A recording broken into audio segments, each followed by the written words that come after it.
Donc, je souhaite la bienvenue pour celles qui se rajoutent ici au milieu de nous. On est content de vous recevoir ce matin. Donc, on est une famille ici des fils, des enfants de Dieu. Nous sommes enfants de Dieu au travers Jésus-Christ. Et quand nous avons cru, nous sommes devenus enfants de Dieu, tout simplement. Imaginez le privilège, nous sommes enfants de Dieu parce que nous avons cru. Nous avons cru en Jésus, tout simplement, qui a fait de nous. Et le Père a fait de nous ses enfants. Amen. Ce matin, sujet important, encore une fois. Je vais juste prier avant de commencer, tout simplement, afin que, en tout cas, les idées soient bien articulées et puis que le message puisse atteindre chacun de vos cœurs. Moi, écoute, je relisais ce message-là, j'étais en train de le repeaufiner ce matin, de remettre certaines choses en ordre dans le message, et j'étais moi-même touché par le message. Fait que quand le prédicateur est touché par son propre message, c'est que, bon, Dieu agit. Dieu agit. Et puis, pour nous, on sait que ce qu'on va parler ce matin, c'est le fondement du fait que aujourd'hui, nous sommes croyants, nous sommes en Jésus à cause du pardon qui nous a été accordé en lui, en Jésus tout simplement.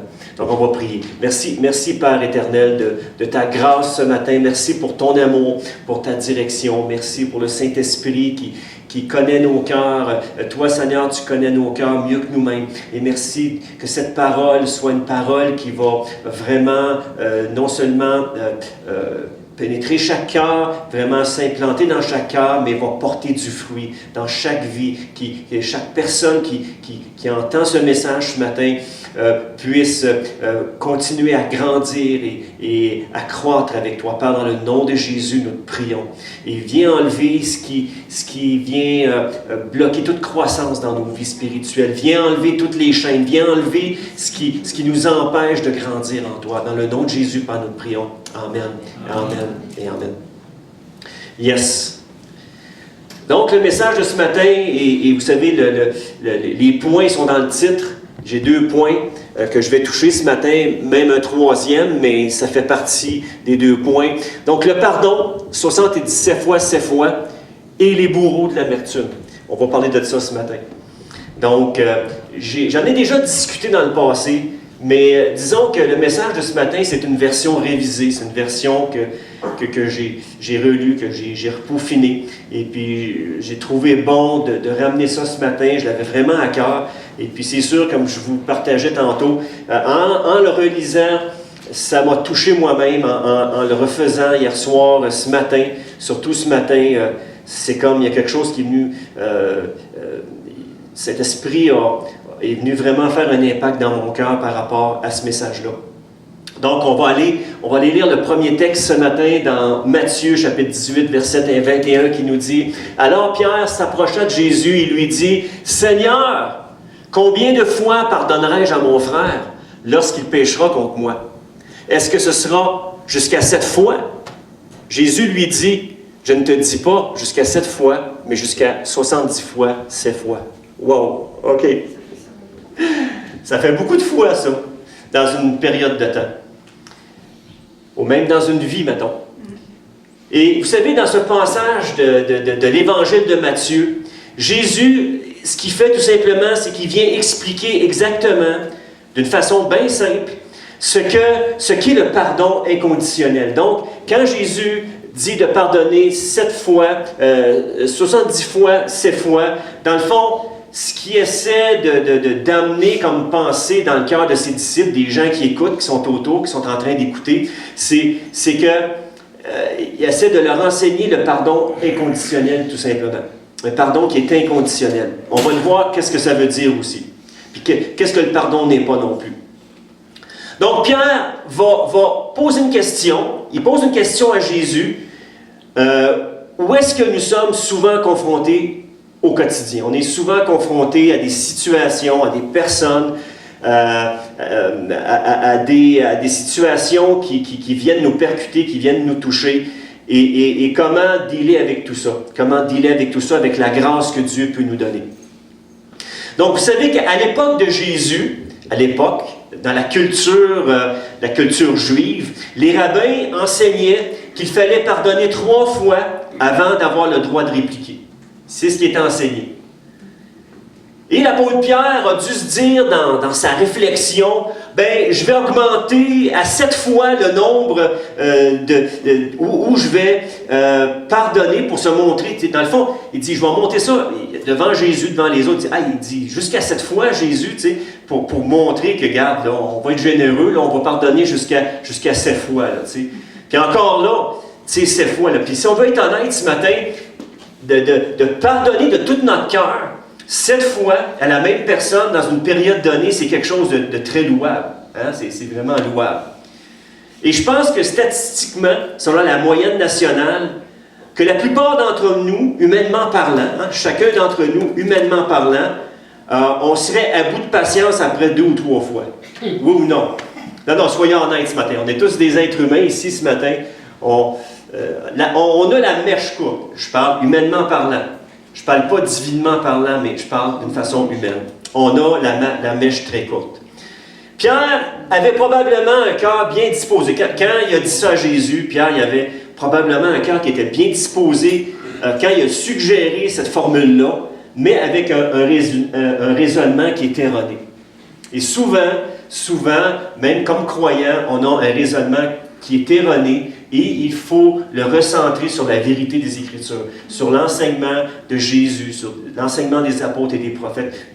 D'un couvert à l'autre de la Bible, on a besoin de recentrer, d'essayer de peaufiner nos vies, nous transformer notre mentalité au travers de cette parole-là qui est la vérité, qui vient enlever les mensonges et les chaînes de nos vies. Quand je parle de chaînes, c'est les mensonges qui ont été implantés, qui nous ont été suggérés et que nous prenons comme des vérités. Mais la parole de Dieu ce matin, elle est ce qu'elle est. C'est la vérité qui vient nous rendre libres, chacun de nous. Je suis un homme libre en Jésus. Je suis libre. Je ne sais pas. Dis à quelqu'un à côté de toi, je suis libre en Jésus ce matin. Je suis vraiment libre. Jésus m'a libéré de mon fardeau, m'a libéré de mes péchés, m'a libéré du mensonge, m'a libéré de mes chaînes, tout simplement. Donc,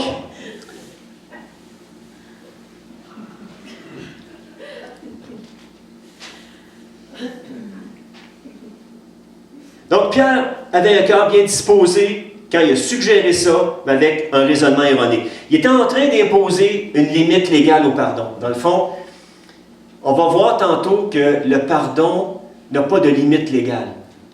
Parce que c'est ce que Jésus vient de nous enseigner ce matin. Et ce qu'il enseigne au travers le passage qu'on a lu ce matin, quand il dit pas 7 fois, mais jusqu'à 70 fois 7 fois. Et dans le fond, il veut nous enseigner qu'il n'y a pas de limite, de limite légale au pardon. Et que Dieu veut nous amener à être des gens qui aient cette culture de pardon-là.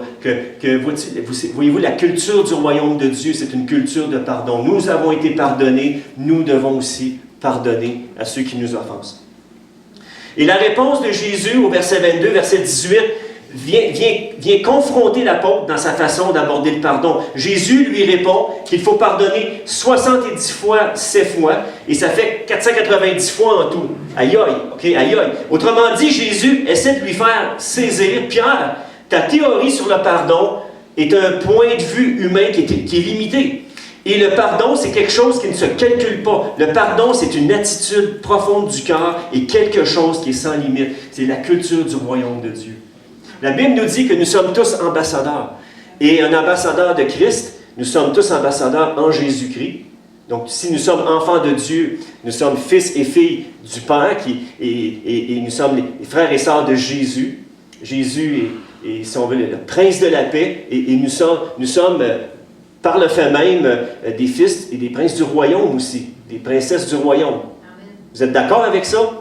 C'est ce que la parole nous dit. Donc, moi, c'est certain que je fais tous les liens avec ça et la logique, elle est là. Et vous savez, la culture du royaume de Dieu, il y a des principes que Dieu veut ancrer en nous, sur cette terre, afin qu'on puisse non seulement être heureux dans notre cœur, mais que nous puissions grandir, que nous puissions nous épanouir en Jésus, que nous puissions croître en lui pour devenir ce que Dieu veut que nous soyons. Tout simplement. Est-ce que vous me suivez ce matin? Ça va? Donc, tout comme l'amour, La grâce et le pardon de Dieu en Jésus-Christ sont infinis envers nous. Il n'y a pas de limite au nombre de fois que nous devons pardonner à quelqu'un et lui faire grâce à notre tour. Il n'y a pas de limite à ça. Puis il y a une petite réflexion ici, importante sur les 70 fois, 7 fois. Vous savez que je vais quand même ouvrir certaines parenthèses parfois pour rester dans l'équilibre des choses. Donc, vous savez que par rapport aux 70 fois, 7 fois, qui est un pardon qu'on doit toujours accorder sans limite, c'est que quelqu'un, après beaucoup de rechutes, donc après beaucoup de rechutes, on peut se questionner parfois sur la sincérité de la repentance de notre prochain. Mais Jésus nous dit que ce n'est pas une raison pour nous de ne pas pardonner. Par contre, quand c'est nécessaire, nous devons nous protéger et protéger les nôtres en ne les exposant pas inutilement à un offenseur, manipulateur ou récidiviste, et on doit aller chercher de l'aide à ce moment-là. S'il y a quelqu'un qui abuse de nous, on doit s'éloigner de cette personne-là. Mais d'un coup qu'on est en sécurité, on doit demander la grâce de Dieu pour relâcher le pardon sur cette personne-là. Jésus a dit, justement, dans les béatitudes qui touchent, dans Matthieu chapitre 5 au chapitre 7, qui touchent, à un moment donné, il dit, pardonnez vos ennemis, pardonnez ceux qui parfois vous font du mal. Par contre, si on est dans une situation dans laquelle on peut se dégager d'un offenseur ou de quelqu'un qui est récidiviste, qui n'a aucune repentance dans son cœur, éloigne-toi. Mais par contre, quand tu es en lieu sûr, recherche auprès de Dieu non seulement la guérison, mais simplement, par sa grâce, de relâcher le pardon envers cette personne-là. Et si un jour cette personne-là se repent, bien, écoutez, c'est la chose, c'est le scénario qui est le plus merveilleux, c'est qu'un offenseur puisse se repentir de ses péchés, de ses fautes et être transformé lui-même par Jésus. Et c'est ce que Dieu veut, que chaque être humain soit touché, transformé. Vous me suivez jusqu'ici? Donc, Jésus savait que la notion d'un pardon continu serait quelque chose de difficile à nous faire avaler. Donc, pour nous faire comprendre ce concept-là, il va utiliser la parabole du serviteur impitoyable que nous allons maintenant lire ensemble. On va prendre le temps de lire cette parabole du serviteur impitoyable. Encore un matin, j'ai été touché par l'amour de Dieu et j'ai été touché aussi par des fois notre côté humain qui des fois ne veut pas pardonner pour X raisons. On va lire ensemble, Matthieu 18, 23 nous dit, c'est pourquoi le royaume des cieux ressemble à un roi qui voulait régler ses comptes avec ses serviteurs. Quand il se mit à l'œuvre, on lui en amena un qui devait 10 000 sacs d'argent, nous dit la seconde 21, qui lui devait beaucoup d'argent. 10 000, selon, en tout cas, si on va voir dans le grec, l'hébreu, la quantité, c'était au moins 10 000 sacs d'argent. C'est des millions de dollars aujourd'hui, là. 10 000 sacs d'argent, là.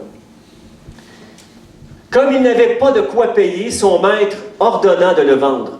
Lui, sa femme, ses enfants et tout ce qu'il avait, afin d'être remboursé de cette dette. Le serviteur se jeta par terre et se prosterna devant lui en disant, « Seigneur, Seigneur, prends patience envers moi et je te paierai tout. » Et j'ai marqué, faites exprès de highlighter ça en vert, rempli de compassion. C'est ce qui est notre Dieu. C'est ce qui est Jésus. Un être infiniment grand, mais rempli de compassion aussi.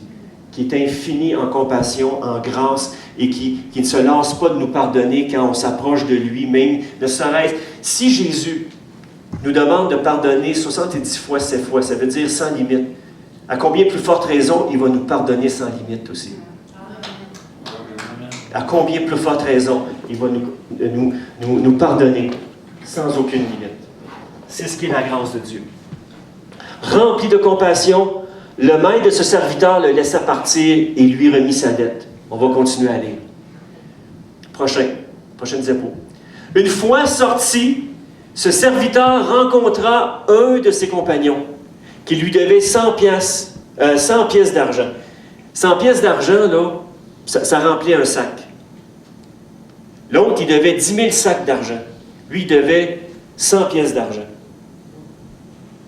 Il l'attrapa à la gorge, se mit à l'étrangler en disant « Paie-moi ce que tu me dois. » Son compagnon tomba à ses pieds en le suppliant. Il dit, « Prends patience envers moi, je te paierai. » Mais l'autre ne voulut pas et alla le faire jeter en prison jusqu'à ce qu'il ait payé ce qu'il devait. À la vue de ce qui était arrivé, ses compagnons furent profondément attristés et ils allèrent raconter à leur maître tout ce qui s'était passé. Prochaine diapo. Alors le maître fit appeler ce serviteur et lui dit, « Méchant serviteur, je t'avais remis en entier ta dette parce que tu m'en avais supplié.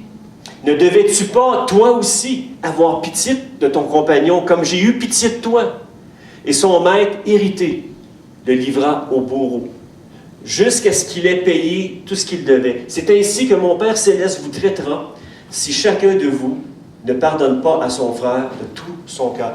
Le pardon de tout son cœur. Et on voit ici le livra au bourreau. On va voir c'est quoi ces bourreaux-là. C'est toute une découverte que j'ai faite. Je vous dirais, quand j'ai commencé à étudier ce texte-là, il y a quelques années, toute une découverte de savoir que les bourreaux, ça touchait vraiment notre intérieur à nous. On peut se créer des bourreaux à l'intérieur. Donc, quand on refuse le pardon, c'est que nous sommes livrés, Dieu nous livre tout simplement à nous-mêmes. Dieu nous livre à nous-mêmes. Dieu nous aime, Dieu désire que nous pardonnions, mais si on ne veut pas pardonner, Dieu, tout simplement, nous livre à nos bourreaux, et c'est des bourreaux qui sont intérieurs, on va le voir ce matin, des bourreaux intérieurs. Et ce n'est pas des bons bourreaux. Laissez-moi vous dire, un bourreau, c'est pas cool pantoute. Donc, imaginez, on regarde le texte ce matin, on vient de lire le texte, vous l'avez lu comme moi, des millions de dollars versus quelques centaines de dollars. Et Dieu, lui, m'a fait infiniment grâce. Il m'a complètement pardonné. Il a payé totalement la dette de mes fautes. J'étais 100% coupable et condamné à une mort éternelle. Et lui, Dieu m'a donné la vie éternelle. Et moi, je refuserais de pardonner aux autres les torts qu'ils me causent. Je refuserais. En comparaison avec toute la grâce qu'il m'a faite, tout le pardon qu'il m'a accordé. Puis ce matin, je refuserais de pardonner à quelqu'un. C'est sûr, il faut faire attention. Je fais très attention à ce que je dis ce matin. Il y a des gens qui ont vécu des abus, qui ont vécu des traumatismes.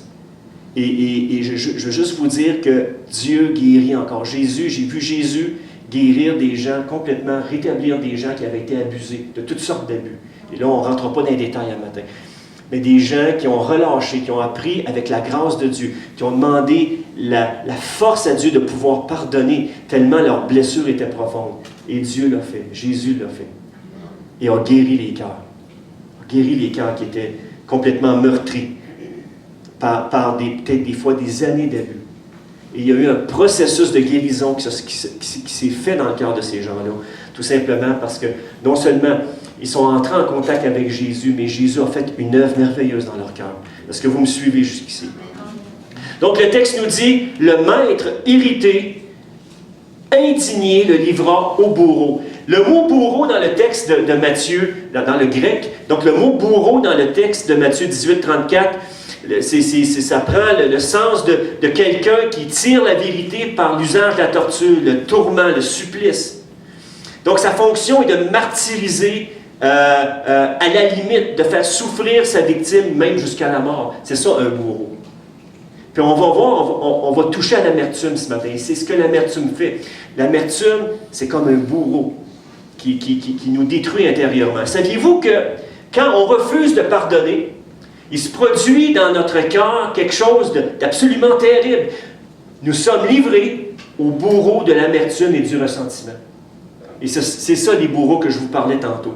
Le verset 35 nous dit, « C'est ainsi que mon Père Céleste vous traitera si chacun de vous ne pardonne pas à son frère de tout son cœur. » Il nous livre tout simplement. C'est qu'il nous laisse à la merci de cette amertume-là, de ces bourreaux-là d'amertume. Pas parce que Dieu ne nous aime pas, mais qu'à partir du moment où on refuse d'accorder le pardon que nous-mêmes nous avons reçu de notre Père Céleste, il y a quelque chose de terrible qui se produit à ce moment-là, c'est que nous sommes livrés à ces bourreaux intérieurs-là. Donc Jésus adresse ces paroles-là à chacun de nous ce matin, à moi, à toi ce matin. Ce qui est arrivé à cet homme peut aussi nous arriver si nous décidons de retenir le pardon. Nous pouvons être livrés aux bourreaux qui affligent des supplices à notre âme. Donc, c'est des bourreaux qui affligent des supplices à notre âme. Donc, on les appelle les bourreaux cachés de la colère, de l'amertume, ceux qui rongent les parois intérieures de notre cœur. Ce sont les bourreaux cachés de la frustration, de la méchanceté, qui donnent des ulcères d'estomac, produisent de l'hypertension, de l'arthrite, des gros maux de tête et des maux de dos aussi. C'est prouvé scientifiquement que les gens qui vivent dans la rancune, qui vivent dans l'amertume, ont des maux physiques aussi, qui viennent les atteindre. C'est une preuve scientifique aussi. Il y a des choses que j'ai prises dans des revues de psychologie et puis qui viennent corroborer parfaitement ce que la Bible nous dit. Il y a les bourreaux aussi cachés qui vous tiennent réveillés la nuit pour que vous ruminiez, recensiez le mal que vous avez subi. Et ça fait souffrir longtemps. Tout ça parce que nous refusons de pardonner de tout notre cœur. Quand Jésus, dans le texte tantôt, dit « C'est ainsi que le Père Céleste vous traitera si chacun de vous ne pardonne pas à son frère de tout son cœur. » De tout son cœur. Donc, tout ça peut arriver si on refuse de pardonner de tout notre cœur.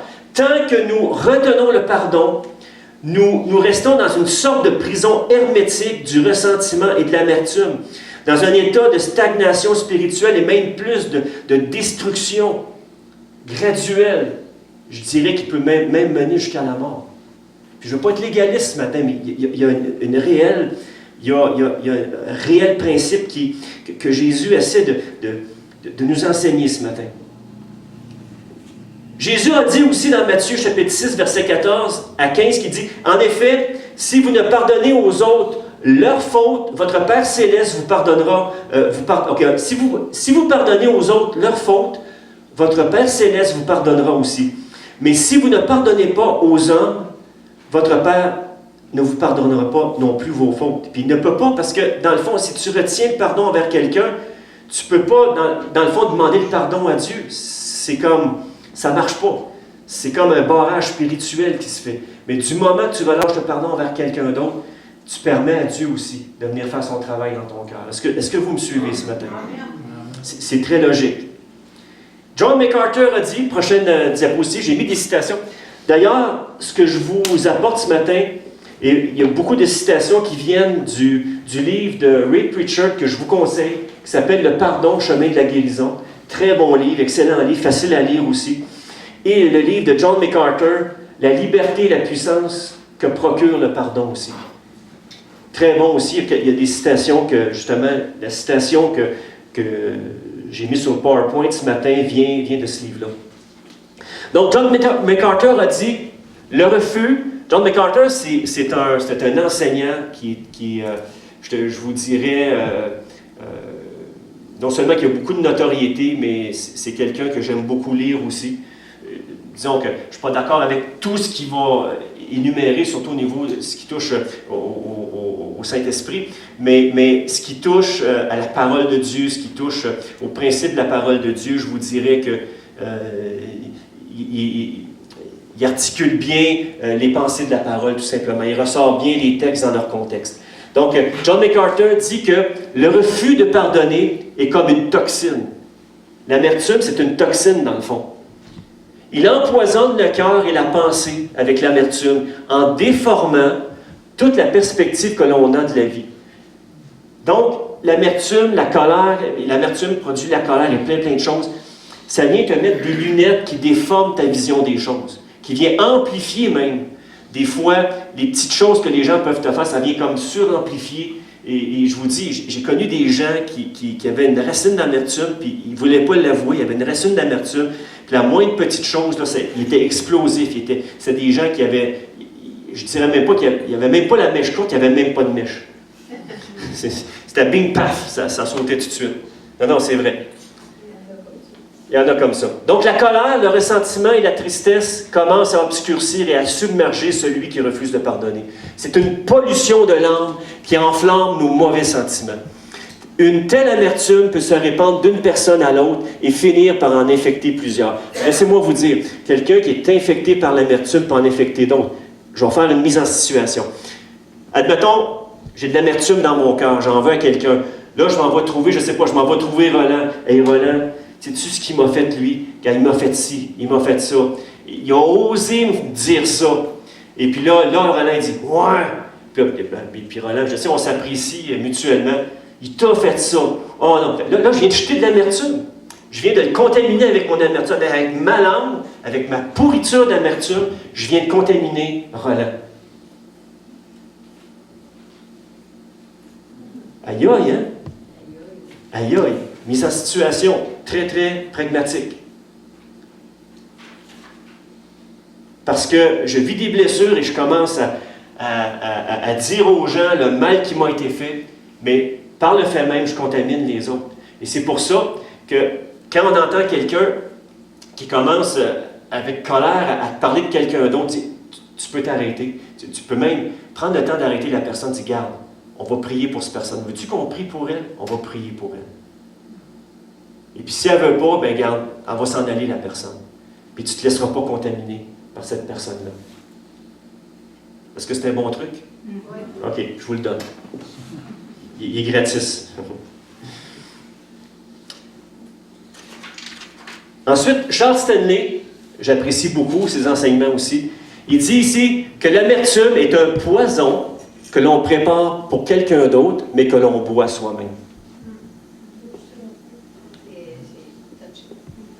Tandis qu'elle détruit silencieusement notre vie, le coupable peut mener la sienne sans être le moindrement conscient de notre état d'âme.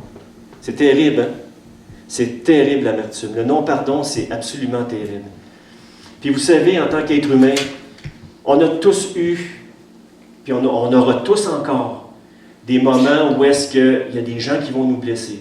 Dans le passé, il y a des gens qui nous ont blessés, il y a des gens qui nous ont percutés de la mauvaise façon. Puis ça a laissé des blessures émotionnelles. Mais je peux-tu vous dire que mon Jésus, il est celui qui peut blesser, qui ne peut pas blesser, mais qui peut guérir nos blessures, qui peut refermer et qui peut nous... Puis tout dépendamment de la façon qu'on a été blessé, il nous amène dans un cheminement de guérison et de pardon, de relâchement de pardon, tout simplement. Est-ce que vous me suivez ce matin? C'est tellement important cet enseignement-là qu'on puisse le saisir, vraiment le saisir ce matin. Donc, sans relâchement du pardon, nous sommes livrés à nous-mêmes et au bourreau de l'amertume et de ses racines. Pardonnons par sa grâce, par la force que Dieu nous donne, comme Jésus nous a pardonné et nous en serons libérés. Selon le magazine Newsweek, je ne me souviens plus de quelle année, mais ça a sorti dans le magazine Newsweek, ça nous dit que le pardon agit sur nous de deux façons différentes. La première façon, c'est que le pardon agit sur nous en réduisant nos problèmes de santé reliés à la colère, l'amertume et la rancune. Donc, ces sentiments ont des conséquences psychologiques spécifiques, telles que l'hypertension et les modifications hormonales, responsables des maladies cardiovasculaires et de la déficience immunitaire, probablement de la détérioration aussi des fonctions neurologiques et de la mémoire. Vous savez, le fait de retenir le pardon, de vivre avec l'amertume, ça crée plein de problèmes de santé.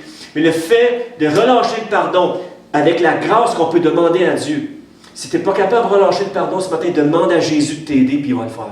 Il va vraiment le faire, si tu as ce désir-là. Mais ce que ça fait, le relâchement de pardon, mais ça vient guérir tout ça. Ça vient mettre une guérison à tous ces problèmes-là que je viens d'énumérer. Ensuite, deuxièmement, le pardon, ça améliore la qualité de la vie.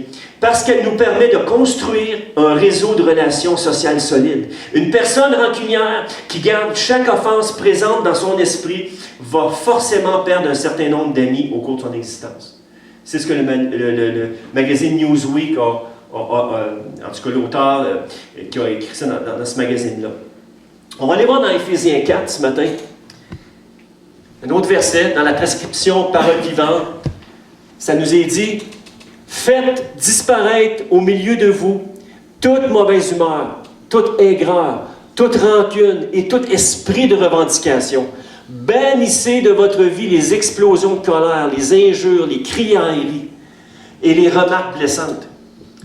Et là, j'ai mis en jaune ce qui est important pour nous à retenir et de demander à Dieu qu'il fasse en nous, d'apprendre au contraire à être aimable, compréhensif les uns envers les autres. Aidez-vous entre vous. Soyez prêts à chaque instant à vous pardonner aussi généreusement que Dieu vous a pardonné en Christ. Et ça, encore, je lis le verset, puis ça vient me toucher tellement. ça vient me toucher tellement encore. C'est ce verset-là que j'ai accroché un matin encore. Apprenez à être aimable. Pardonnez aussi généreusement que Dieu vous a pardonné en Christ. Quand je suis venu à Jésus, j'en avais à me faire pardonner. Laissez-moi vous dire ça. Puis, je ne connais pas aucun être humain qui n'en a pas à se faire pardonner non plus. La Bible nous dit, nous avons tous péché. La Bible nous dit que la colère de Dieu était sur nous, mais le moment où est-ce que le Saint-Esprit a allumé en moi cette conscience-là que j'ai péché contre Dieu, qu'il avait besoin d'être pardonné et que Jésus-Christ était mort à la croix pour moi, justement pour porter mes péchés et mes fardeaux, afin que je puisse vivre une vie de connexion avec Dieu et d'avoir cette vie éternelle-là, de vivre avec Dieu éternellement dans ses projets, d'avoir ma demeure avec lui éternellement, d'avoir cette vie éternelle-là qui va m'apporter un bonheur qui est inaltérable. Aide-moi, Seigneur, à être aussi généreux envers les autres dans ton pardon. Amen. Dans ce que tu me demandes. Dans ce que tu me demandes de faire. Prochain verset, il est vraiment bon. C'est vraiment bon matin. Je vous dis, c'est bon. Éphésiens 5.1 nous dit, pas parce que c'est moi qui l'ai écrit, c'est parce que la parole, c'est bon. Quand on la découvre et on la laisse vraiment s'imprégner et s'enraciner dans nos cœurs, c'est bon, la parole. The word of God is good, sister. Very good. It's the best in the universe. Comme des enfants imitant leur Père, Papa Céleste. Vous de même, enfants bien-aimés de Dieu. Qu'est-ce qu'on est ce matin? On est des enfants quoi? Bien-aimés. On est bien-aimés. Mais dis à quelqu'un, à côté de toi ce matin, tu es vraiment aimé de Dieu. Tu es vraiment aimé de Dieu. Mais pas à peu près. Toi aussi, André, tu n'es pas de l'Est. Mario, tu es super aimé de Dieu. Dieu a quelque chose de vraiment spécial pour toi. OK, on continue. Que votre vie soit régie par l'amour. Agissez comme le Christ qui vous a aimé et qui s'est offert en sacrifice à Dieu pour vous, comme une véritable offrande dont le parfum plaît à Dieu. Jésus s'est fait offrande pour nous. Il a donné son corps. La Bible nous dit, car Dieu a tellement aimé le monde qu'il a donné son Fils unique, afin que quiconque croit ne périsse point. Et le cœur de Dieu, c'est qu'aucun être humain ne périsse loin de sa présence éternellement. Mais Dieu a envoyé son Fils unique, afin que quiconque croit en lui ne périsse point, mais ait la vie. Et c'est ça, la merveille du christianisme, c'est que au travers le pardon de Dieu dans ma vie, son pardon qu'il m'a accordé, et les péchés qu'il a enlevés de ma vie à cause du sacrifice de Jésus sur la croix. Mais aujourd'hui, je peux avoir cette grâce de pardonner aux autres aussi. Amen. Même quand c'est des choses qui sont graves. Amen. L'auteur Rick Preacher, c'est l'autre livre que je vous ai montré. On va aller à l'autre. Dit que nous ressemblons trop souvent aux serviteurs impitoyables. Et c'est vrai. Moi, je me suis pris sur le fait, des fois, à retenir le pardon. Et puis de dire, OK, j'y pardonne, mais dans le cœur, c'était pas réglé. C'était resté comme un gros tapon de non-pardon qui était là. Tapon de non-pardon. Donc, nous ressemblons trop souvent aux serviteurs impitoyables. Nous venons devant Dieu avec une montagne de péchés. Cette montagne est trop haute pour être franchie, trop large pour être contournée. Nos fautes sont semblables à une dette de 30 millions de dollars que nous ne pourrons jamais rembourser. Jamais, jamais rembourser. Et Dieu qui est riche en compassion nous dit, je te pardonne tes péchés, mon fils. Jésus a payé ta dette. Toute ta dette a été payée. Des millions de dollars de péchés que tu me devais. Ça a été payé. De toute façon, j'aurais pu jamais les payer. Et puis, vous savez, le serviteur impitoyable, les millions de dollars qu'il devait, écoutez, le maître, il savait qu'il ne pouvait jamais payer ça. Puis même le maître lui a fait grâce parce que quand il lui a remis sa dette, écoute, jamais jamais ce mauvais serviteur-là n'aurait pu remettre sa dette. C'était impossible. Et jamais nous aurions pu remettre notre dette à Dieu. C'est Jésus qui a payé la dette à notre prix parce que c'était trop grand comme dette à payer. Par nos œuvres, on ne peut pas être sauvé ce matin. Ce n'est pas par nos œuvres, par nos propres œuvres, nos propres mérites qu'on peut gagner le ciel. C'est par Jésus-Christ. La Bible dit, car tous ont péché, sont privés de la gloire de Dieu, mais sont gratuitement justifiés en Jésus-Christ. Amen. Amen. Donc Jésus a payé notre dette. Notre Père Céleste nous dit, tu ne dois plus rien. Et nous à ce moment-là, on se relève, on est content du pardon qu'on a reçu, on a cette joie-là. Oh Jésus, tu m'as pardonné. Merci pour ce bonheur-là. Puis un réel bonheur. Moi, le jour que j'ai vraiment demandé à Jésus de venir dans ma vie, que j'ai vraiment réalisé que j'étais pécheur et que j'ai demandé pardon, il y a vraiment quelque chose de profond qui s'est passé en moi. Et là, on s'en va. Quel bonheur de marcher avec Jésus. Alléluia! Et avant qu'on ait fait 3 ou 4 pas, on rencontre quelqu'un qui nous blesse et nous avons envie de le saisir par la gorge puis répare immédiatement ce que tu viens de me faire. Ah! Non? Donc le secret du pardon, c'est qu'il est sans limite. L'enseignement qui se dégage au travers le passage qu'on lit ce matin de Matthieu, c'est que le pardon doit être sans limite. Celui qui est grand dans le royaume des cieux, c'est celui qui pardonne beaucoup à son prochain. Tu veux-tu être grand dans le royaume de Dieu? Pardonne beaucoup à ton prochain. Même si des fois, émotionnellement, ce n'est pas tout guéri, demande à Jésus de venir guérir. Demande à Jésus de vraiment t'aider à relâcher le pardon envers ceux qui t'ont fait du mal. Celui qui pardonne aux autres a toujours le dernier mot. Pensez à ça. Celui qui pardonne aux autres a toujours le dernier mot. Réfléchissez à cette parole-là. Le pardon, c'est quoi? C'est le seul antidote. Le pardon, c'est un acte de libération qui est sain, salutaire, qui est vertueux. Le pardon, ça déclenche la joie, ça procure la paix, ça lave l'ardoise, le tableau, ça brosse le tableau complètement. Puis il met en action, en nous, ça met en action les plus nobles vertus et de l'amour, tout simplement. Donc, dans un sens, le pardon, c'est quoi? Le pardon, c'est le christianisme à son meilleur. Le pardon, c'est le christianisme à son meilleur. J'ai reçu le pardon. Et pour moi, la croix, quand vous regardez, à l'avenir, quand vous allez regarder une croix, Jésus n'est plus dessus parce qu'il est ressuscité. D'abord, c'est d'abord et avant tout. Deuxièmement, le côté vertical de la croix représente le pardon de Dieu envers nous et un rétablissement d'une connexion avec lui et le fait de devenir enfant de Dieu. Celui qui a cru, donc celui qui croit, celui qui reçoit, a le pouvoir de devenir enfant de Dieu, nous dit dans Jean chapitre 1. OK? Connexion verticale. Et ensuite, cette connexion horizontale avec les gens. Pour moi, c'est ce que représente la croix. Dieu, tu m'as pardonné, moi en retour, je dois relâcher ce pardon-là envers ceux des fois qui ne sont pas compréhensifs à mon endroit ou qui, on va le voir tantôt, il y a une pensée par rapport à ça. Est-ce que vous me suivez ce matin? En tout cas, j'en vois pas personne qui dort ce matin. C'est bon.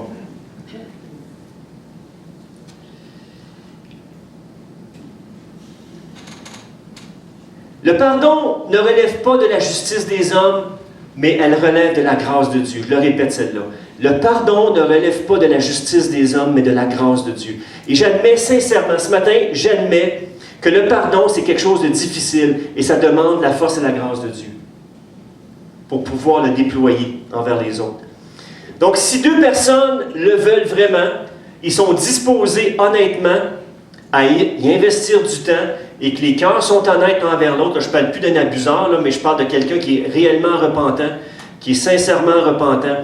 Donc, qui veulent vraiment, ils sont disposés honnêtement à investir leur temps, la guérison et la réconciliation. La guérison et la réconciliation sont des choses possibles toujours.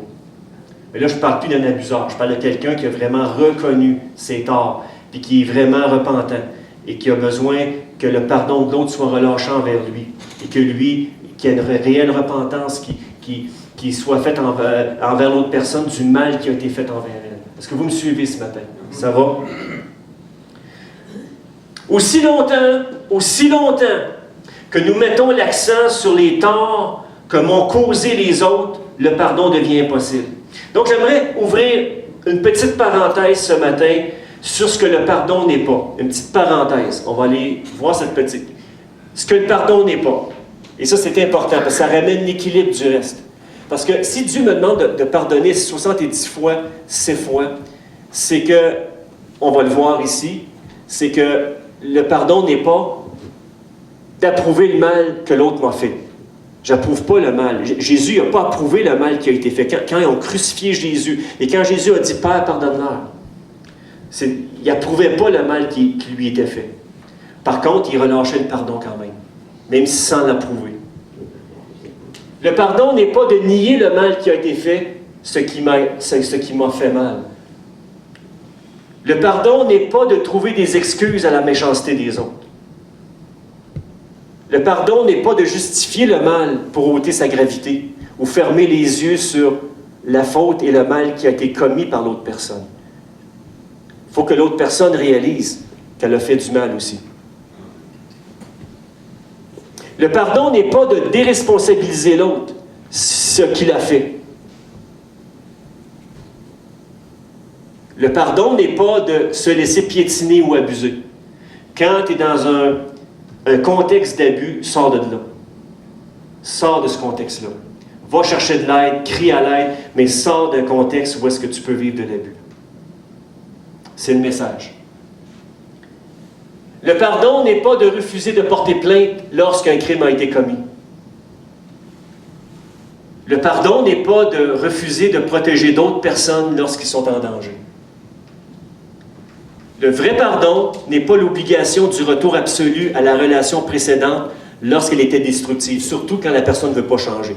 Mais s'il y a un réel changement, si la personne est vraiment touchée par Jésus, là, oui, il y a de l'espoir. Il y a de l'espoir. Je crois qu'il y a de l'espoir à ce moment-là.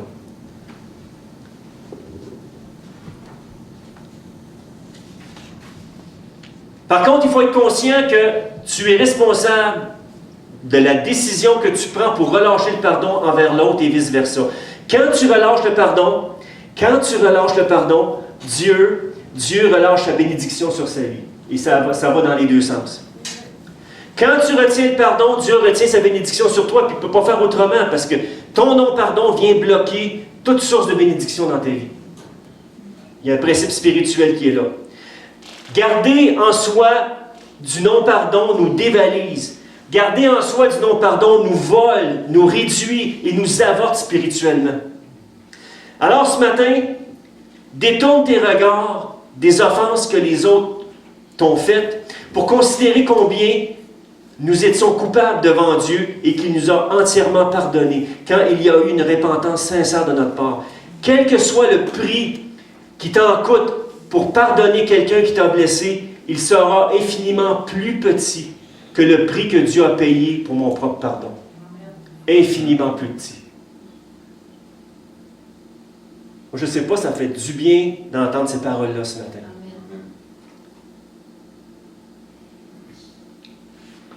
Tu ne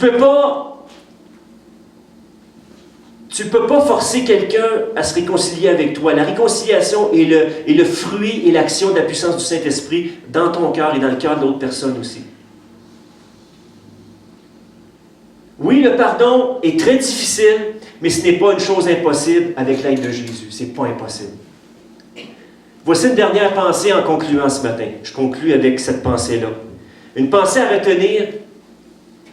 Jésus a dit dans le comble de ses douleurs, quand Jésus était au paroxysme de la douleur, Jésus, quand il était sur la croix, non seulement il a vécu des douleurs atroces qui étaient physiques, mais il a vécu des douleurs psychologiques, des douleurs émotionnelles, des douleurs intérieures qu'aucun être humain comment je pourrais dire ça, ne pourra réaliser de ce qu'il vivait à ce moment-là sur la croix. Ça dépasse l'entendement de ce que Jésus pouvait vivre sur cette croix-là. Et la chose la plus terrible pour Jésus, c'est qu'en portant le péché de toute l'humanité sur lui, en portant nos péchés sur la croix, c'est que le Père a dû a dû détourner ses regards. Et à un moment donné, quand Jésus dit « Père, Père, pourquoi m'as-tu abandonné? » c'est le moment où est-ce que, je dirais, sa souffrance a atteint son pic, son paroxysme. C'est quand le Père s'est détourné les regards de Jésus et que Jésus dit « Père, pourquoi tu m'as abandonné? » Pour une fois dans l'éternité, à cause que Jésus portait les péchés, nos péchés sur lui, le Père a détourné ses regards pour un instant dans l'éternité. Et Jésus, fallait qu'il le fasse. Il fallait qu'un être parfait comme Jésus porte nos fardeaux pour que nous soyons rendus parfaits par la suite. En Jésus. C'est ça le message de l'Évangile. Le seul qui peut nous rendre parfaits, c'est Jésus. Moi, je suis en chemin. J'ai encore beaucoup de choses à peaufiner dans ma propre vie. Demandez à ma femme. Posez-lui des questions. Elle ne vous répondra pas, là, mais c'est ça. Parce qu'on a un profond respect envers l'autre. Mais si elle pouvait vous répondre, oui, il y a des choses à changer en moi. En elle aussi, en chacun de nous. C'est parce qu'elle a pardonné comme ça. Exact. Non, mais c'est parfait. Non, c'est en plein ce qu'il fallait que tu dises. C'est bon. Elle m'a pardonné. Ah. Jésus, il savait parfaitement que la plupart de ceux qui se trouvaient là en train de le crucifier et de se moquer de lui étaient inconscients de la gravité de leurs actes et que jamais de toute leur vie, ils le réaliseraient vraiment. Et c'est la même chose pour nous. C'est bien important. Saisissez ça ce matin. C'est la même chose pour nous. Nous devons renoncer à vouloir faire comprendre à tout prix aux autres combien ils nous ont blessés. Parce qu'ils ne pourront jamais comprendre comment on s'est senti quand ils ont porté sur nous de mauvaises paroles ou ils ont fait des actes envers nous qui nous ont vraiment blessés. Un des plus grands obstacles au pardon envers ceux qui nous ont profondément blessés, c'est ça. C'est de se souvenir et d'essayer de faire comprendre à l'autre personne, à la partie adverse, combien on s'est senti vraiment diminué, rejeté, etc. Donc, il y a un orgueil là-dedans qui est subtil, un orgueil de notre part qui fait que nous restons centrés sur nos blessures au lieu de lâcher prise et de pardonner le mal qui m'a été fait. Exemple, je vais lui pardonner si seulement il se rendait compte le mal qu'il m'a fait. Si seulement il savait combien j'ai passé de nuits blanches, si seulement il savait toutes les larmes que j'ai versées. Vouloir faire comprendre à tout prix à l'autre personne combien il nous a blessés, c'est une condition quasi impossible à remplir. Sauf peut-être dans un processus sincère et honnête de cœur à cœur qui vise une réconciliation. Là, quand il y a deux parties et un des deux parties admet ses erreurs, admet les blessures qu'il a infligées, là, ils peuvent s'asseoir ensemble. Peut-être avec l'aide soit d'un thérapeute ou de quelqu'un en relation d'aide, vraiment ouvrir leur cœur, puis là, vraiment dire à l'autre, l'autre écoute, et l'autre dit à l'autre tout ce qu'il y a dans son cœur, ce qu'elle a ressenti à ce moment-là. Moi, je l'ai fait avec mon épouse. Parce que même si on s'est mariés chrétiennement, à un moment donné, mon épouse et moi, on est allés chercher de l'aide. On avait besoin d'aide. On a fait un processus de cœur à cœur, qu'on appelle. Et laissez-moi vous dire qu'il y a des choses qu'on garde enfouies en nous, qui des fois, c'est des choses, des blessures du passé qui fait que, vous savez, quelqu'un de blessé va en blesser d'autres. Oui ou non? Et tant que nos blessures ne sont pas guéries, bien, on va continuer à blesser. Par nos paroles, des fois inconsciemment. Mais j'ai fait ce processus-là avec mon épouse. Et je vous dirais, ma deuxième plus belle expérience de toute ma vie, la plus belle expérience que j'ai vécue toute ma vie, c'est de connaître Jésus. Pas une religion, mais de vivre une relation avec. C'est ma plus belle expérience. Ma deuxième plus belle expérience, c'est d'avoir fait le cœur à cœur avec mon épouse. Ça nous a tellement rapprochés. Et ça, écoutez, des fois, durant un mariage, il y a des blessures qui sont portées, des coups qui sont portés, des blessures émotionnelles. Et quand on a fait ce cœur à cœur-là, il y a plein de choses qui ont ressorti. Mais même que notre couple a été restauré, que notre couple a vraiment eu de la guérison. Et vous savez, encore aujourd'hui, on a saisi des clés, des principes de la parole de Dieu, que des fois, il arrive des situations, on prend le temps de s'asseoir, puis vraiment de prendre le temps de s'écouter et dire, ben, regarde, chérie, regarde, j'admets, j'ai vraiment foiré, là. Écoute, là, je suis désolé, puis mon épouse me fait part de ses sentiments, ou vice-versa, il arrive quelque chose, moi je fais part de mes sentiments. Puis là, on prend le temps de s'écouter, puis de se pardonner, puis après ça, on continue. Et ça fait qu'au bout du compte, ben, il n'y a plus d'amertume, il n'y a plus de ressentiment dans notre cœur, on est libéré de ça. Est-ce que vous me suivez? Amen. Tant et aussi longtemps qu'on maintient cette condition, on ne peut pas pardonner vraiment. Et ce sera une excuse pour entretenir de l'amertume, d'essayer de faire valoir ce qu'on vit à l'intérieur. Donc, je ne serai jamais libre tant et aussi longtemps que je n'aurai pas déchargé l'autre de l'obligation de comprendre à quel point il m'a fait mal. Donc, décharge l'autre de l'obligation de comprendre à quel point il t'a fait mal. Donc, la vérité est que bien souvent, celui qui offense ne réalise pas jusqu'à quel point il peut blesser les autres. Et celui qui nous blesse ignore ce que nous pouvons éprouver aussi. Il y a juste Dieu, il y a juste Jésus qui connaît les pensées profondes de nos cœurs. Il y a juste le Saint-Esprit qui peut aller dans la parfaite profondeur de nos cœurs et connaître nos blessures. Les gens présents à la croix ne connaissaient pas vraiment la portée de leurs actes.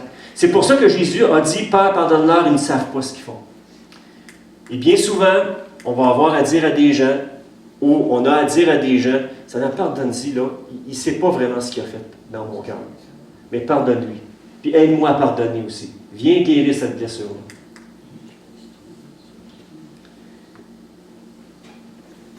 Dernière chose, ce matin, avant d'aller en prière. Plus je prends conscience de la gravité de mon péché devant Dieu, plus insignifiants paraîtront les péchés des autres envers moi. Plus je suis conscient de la grâce que Dieu a eue envers moi, plus dans mon cœur, je vais vouloir donner cette grâce-là aux autres. Et plus leurs fautes vont me paraître insignifiantes par rapport au fait que Dieu a pardonné tous mes péchés. Puis avant de connaître Jésus, j'en ai fait des belles. Mais ici, je ne dirai rien de ça, parce que je ne veux pas glorifier ma vieille vie passée. C'est mort et enterré avec c'est mort et enterré. Je suis une nouvelle créature en Jésus. Amen. Oui, il y a des souvenirs qui me viennent, mais j'ai été pardonné, j'ai été justifié, j'ai été racheté par Jésus, par son amour. Et en retour, je veux vraiment retourner cet amour-là envers mes frères et mes sœurs. Puis même si des fois, il arrive des situations où tu as envie de visser quelqu'un dans le plancher, la tête en bas. Seigneur, donne-moi ta grâce. Rallonge ma mèche un peu plus.